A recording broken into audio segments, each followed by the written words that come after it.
Welcome to Ziffity Quick Chat.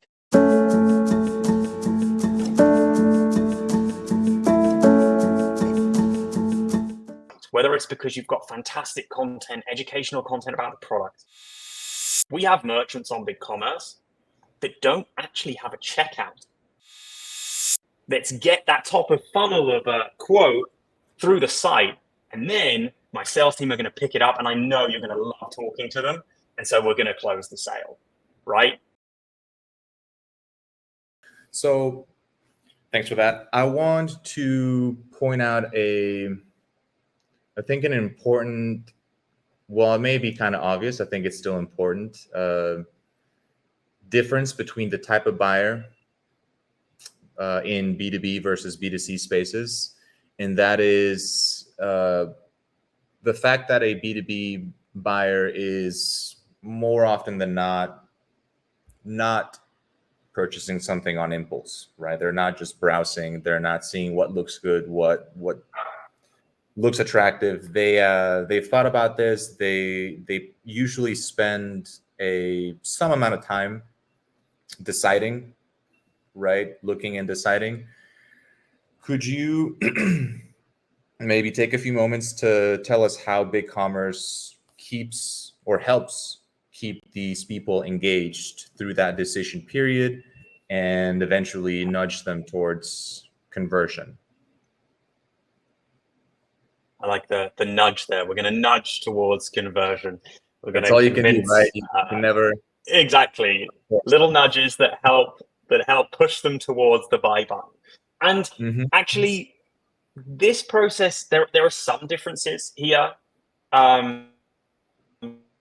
between B2B and B2C, but a lot of this is the same. It's the same tools. What we're really seeing here is that the cutting edge, if you like, of B2C conversion, moving into to B2B, some of those same tactics being used, right? In B2C, it's all about keeping someone on your site and incentivizing them to put that product into the cart and check out. However possible, right? Make that happen. If that's a pop-up discount, promotion, dynamic promotions, dynamic pricing, anything. As you say, in B2B, it's different. These are long-term relationships that aren't just based on one item in a cart and checkout, but some of the same techniques still apply, right? So dynamic content, being able to show different products in a search based on purchase history, based on search history, based on site interactions. That's still the same in B2B and B2C. We have a great example of the largest independent distributor of construction materials in the UK. They recently went live on BigCommerce, and they implemented with one of our partners, Bloomreach, that sort of search, dynamic search. They saw a 50% increase in conversion rate and 100% increase in the average order value. Just incredible material numbers. And that's because as a customer was putting in lumber into the cart, they could now suggest you should probably be purchasing nails at the same time. Or based on their history, they are adjusting that search return to put the most likely products for purchase right at the top. And so kind of that dynamic content and promotions as well can be pretty similar, right? So you've got items in cart, flash up. I can see you've gone away from the cart. I'm going to flash up a 10% off promotion just to see if you bite. And some of that can still be similar. Obviously, there's lots of marketing techniques out there, right? Abandoned cart emails, promotional emails. We see all of the same things. Where I think there are differences, though, payment options is one. If I'm a B2B business, I am likely purchasing using bank transfer or on terms, right? Most B2B purchases, when I make the purchase, I don't make a payment. I have 30 days to pay, 45 days to pay. Offering those same terms is really important. Being able to offer those terms online and being able to pay with the payment methods that that business has approved, right? When I purchase on Amazon, I use my credit card. I could use any credit card. But if I'm purchasing on behalf of BigCommerce, there are limits on what I can use. And so you need to be able to accept those payment terms at the right time. And the other thing is, and this is more of a general point, but and I kind of spoke to it, in B2C, you want to keep a buyer on your site for as long as possible, because then they are more likely to purchase. Well, that's not as true in B2B. It is still true. And so if you can keep that buyer on your site, whether it's because you've got fantastic content, educational content about the product, or it's because they're coming because they pay invoicing through your site, you can merchandise to them, or because quoting is online and that's how they can access quoting. The longer you keep them there, the more likely they are to check out and convert on your store and on your. Those are many of the same tactics, but a little bit different approach when it comes to how do you keep someone on your site for longer. You've got a few more. It's a B2B business. You've got a few more tricks up your sleeve, if you like, that you can use to try and keep someone on your site. And it makes sense, at least the way I see it. I think it makes sense that a lot of these tactics would be the same. I think at our core, the attention and attraction mechanisms that drive a person to interact and spend are probably the same, very similar, if not the same, regardless of the type of role that you have within your company, and if that's a purchaser versus just a civilian shopping on Amazon. I think the things that make an interface a good interface are usually always the same. So I think that's a good point.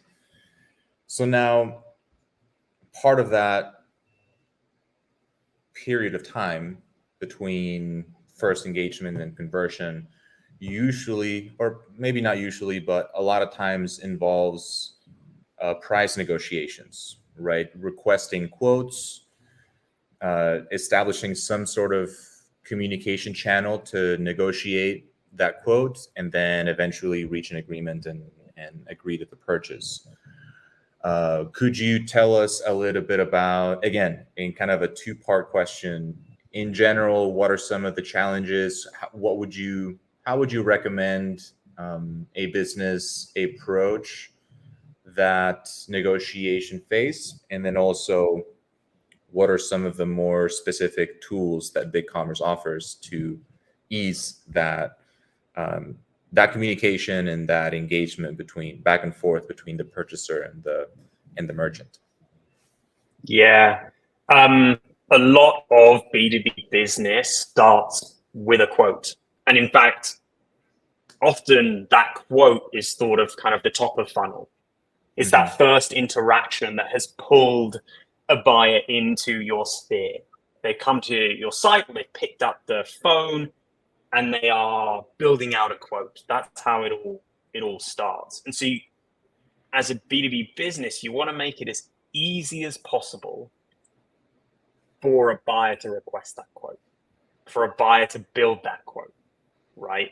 And get items into that quote so they can start the negotiation. Because once they've started the negotiation, then you've got them. The interaction has started. It's like for, it's BigCommerce, and when we're prospecting a merchant, they read one of our marketing materials. We want them to put their email in to read something, so we know who they are. It's very similar here for a B2B business. You've gone into the site, you've looked around, or maybe you've even received a catalog, right? And you're thinking about what you buy. What you want is them to then reach out and start building that quote with you, so your best sales folks can be on the phone helping them, trying to convert. That's where you really want to get to, right? And so how do you do that? How do you make it as simple as possible? Online is really the way to do it. We have merchants on BigCommerce that don't actually have a checkout on their site. They just have a quote.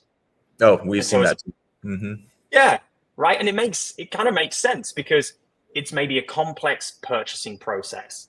that online, maybe I couldn't, necessarily explain all the details for the variants and SKUs that are potentially possible. And actually, I know as the business that once I get you on the phone, I have a much higher conversion rate.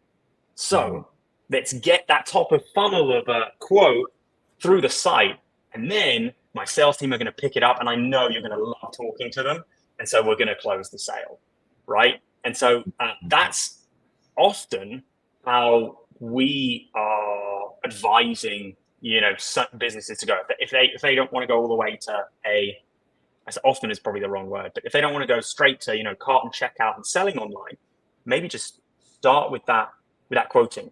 Automate as much of that online as you possibly can. So by the time it gets to your sales team, the sales team have as much information as they could, right? They don't have to extract that on the phone. They know the products that you're looking at. You could add extra notes. If there's customizations, you can upload that customization. You can upload text specs online. You put all of this detail into your sales team's hands. That's just great for them when they get on the phone. They're so well educated about this buyer that they make it much easier to get through to that conversion point. So what does BigCommerce offer here? Well, our B2B edition has quoting out of the box. And so you can put quoting into your store, both on the product detail page and as a sort of separate create a quote function and flow. And so if I'm a buyer and I'm going through the site, I'm looking at different products, different product detail pages, rather than adding to cart, I add to quote. And slowly my quote's built up. I add those notes, I add text specs, I add customizations, and I hit submit, and it gets assigned to a salesperson. And that salesperson can then respond via email, they can pick up the phone, or there's a specific workflow built for creating a quote. So you go onto the quote page, and the buyer can then search the whole catalog and very easily add, very, very quickly add lots of SKUs into that quote to then submit it. And so those two kind of workflows that are built into our B2B edition. I think good advice. A lot of times we see merchants solving the bottom of the funnel first, right? They establish the checkout experience, they make it work, they have their payment terms, they have their shipping terms, and they still struggle bringing the quote / pricing negotiation part of their business online, right? They may be used to solving that in some way without these platforms and technology. And while they have the bottom of the funnel solved technology wise, they still don't have that top of the funnel working as efficiently as it could. The top of the funnel would be the best thing to solve for first, to have that established, like you said, even if the checkout itself doesn't happen online, right? I couldn't agree more, right? If you're getting online, maybe you're online, but you've had a custom platform that just hasn't been as performant as you would like because it isn't SEO optimized, etc., or you're not online at all. By getting online, you're now visible to the world. Mm-hmm. Anyone can find your site. Your top of funnel just became huge. Mm-hmm. And so I completely agree with you. I think you're spot on, which is if you start with the top of funnel, you've got a fantastic sales team that are great at closing and converting. So let's give them a huge funnel to now start with. And that is the fact that you're online and that someone can fill out that quote request and get it into the hands of the sales team. I've actually got a great example here. So on BC, we've got a book distributor, a bulk book distributor. The average order value is $1,500 or thereabouts. And back earlier this year, they emailed our product director one Monday morning and said, "Hey, John, we've just come in on Monday morning to find $1 million order sat in, I think it's $1 million quote, sorry, $1 million quote sat in our BigCommerce store from someone we've never spoken to before. Would not have been possible without their site, and it wouldn't have been possible without the quote." Right. That's the power of getting online and having that top of funnel, right? Their sales team can then pick up off speak to the buyer, close the deal, offer the discounts needed, right? But if they didn't have that top of funnel, they may never have entered this distributor's funnel at all, right? So yeah, completely agree with you. Yeah, they would be missing out on a huge chunk of the opportunity there. 100%. Very cool. So I think I want to skip here to the last question, which kind of takes us to the end of the purchasing. Well, perhaps not of the purchasing journey itself, but of the entire flow, right? So we started with research. We then talked about interfaces and approvals. Then we talked about negotiation, quoting, requests. And now what happens afterwards, right? What are some of the technological touch points in place that distributors use to ship orders, to track inventory as it changes, to update product data, and perhaps most importantly, to keep the customer in the loop as all this happens, and keep them engaged, keep them informed, and ultimately provide, the bow on the experience.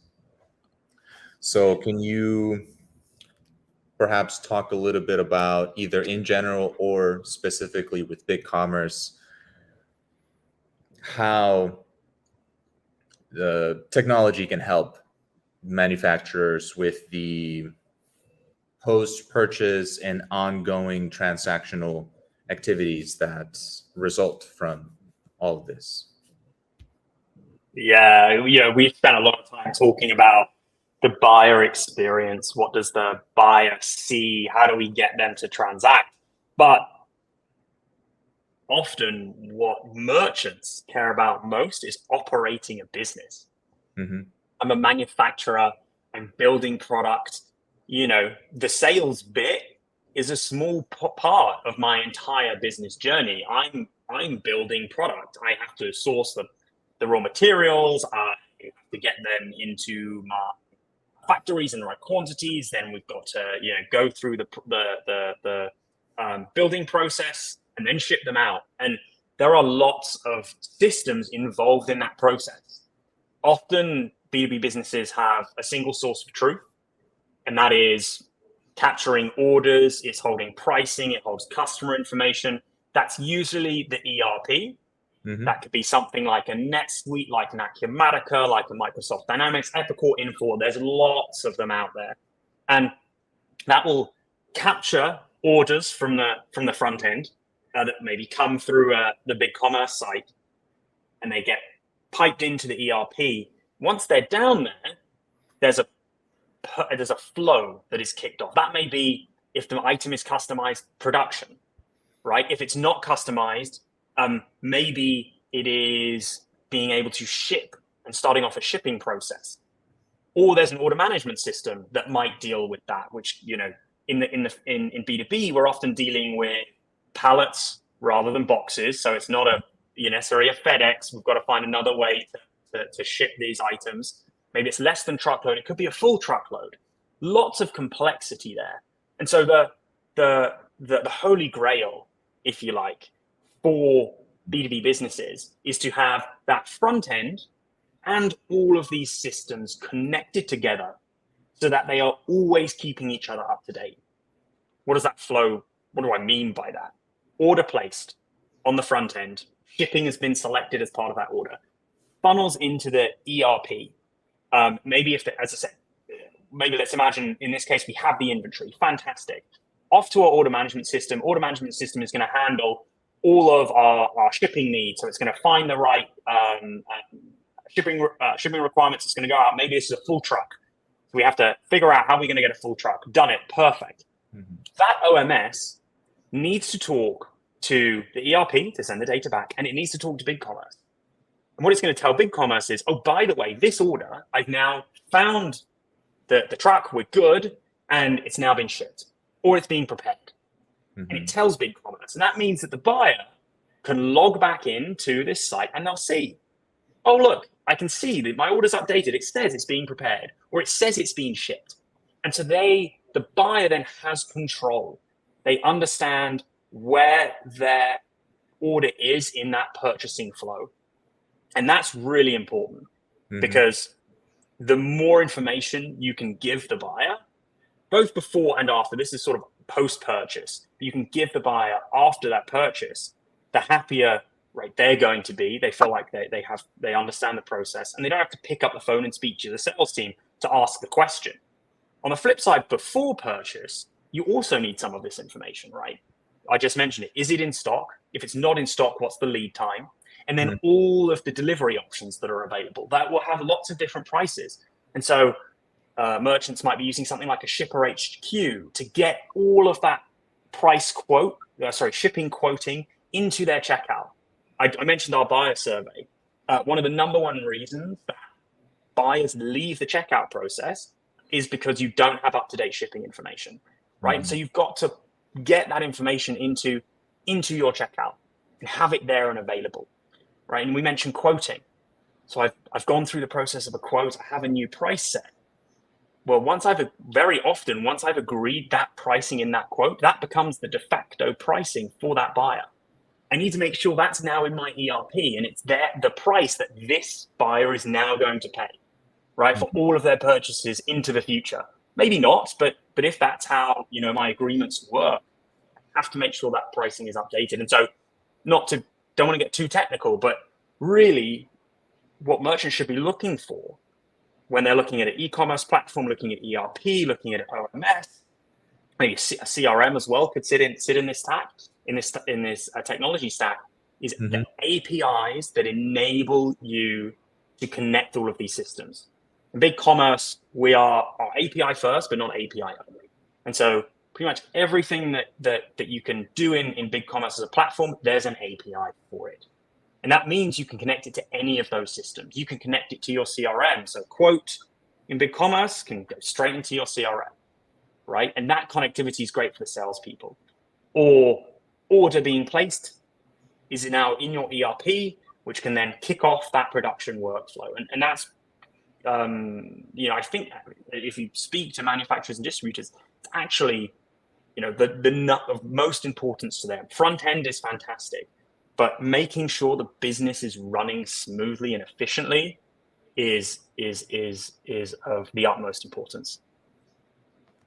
Oh yeah, and I think that is also could be an entire different topic, is systems integration, the best practices that come with that, how important it is to have healthy data flowing through these, whether it's API, webhook, file exchange, whatever it may be, having healthy, rich, accurate data, and making sure that everything is stitched together and that information is being sent to the right place at the right time.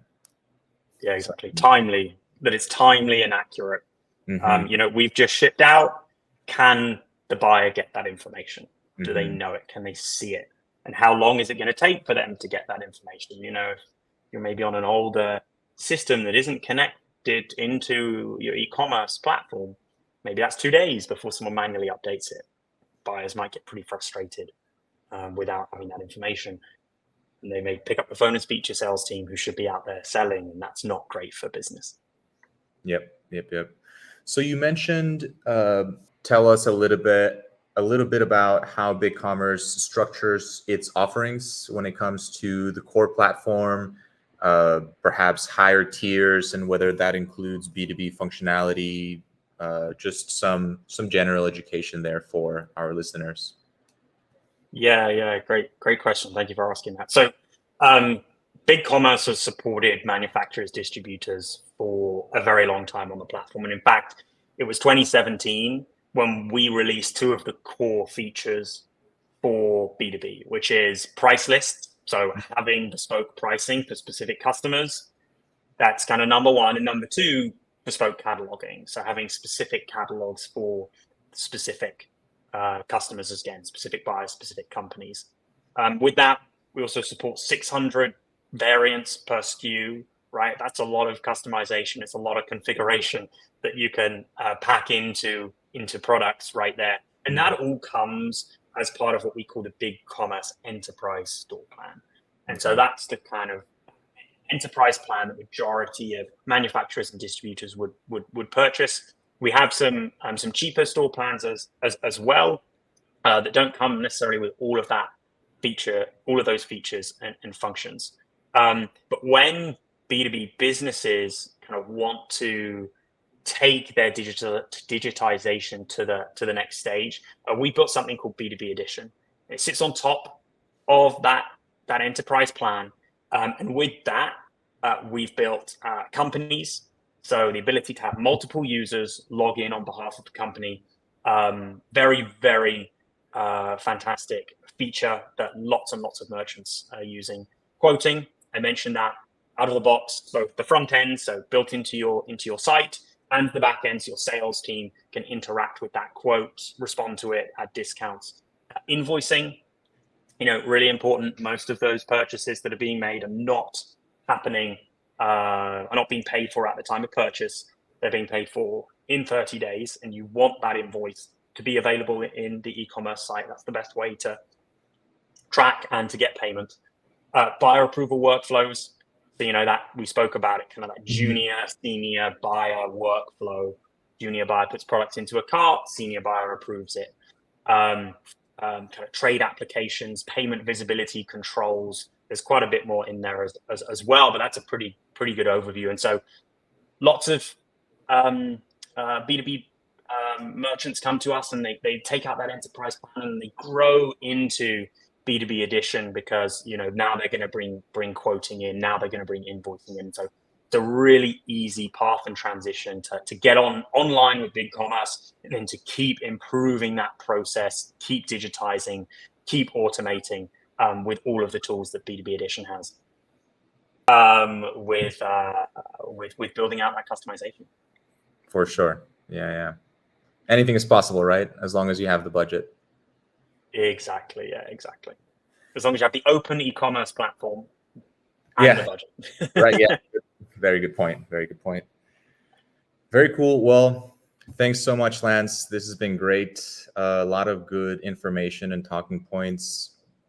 I'm sure there will be more of these in the future with different topics. Anything you want to put out there before we wrap it up today? Yeah, I think the last thing I would say is, venturing into e-commerce can seem daunting, even for large businesses, but it just doesn't have to be.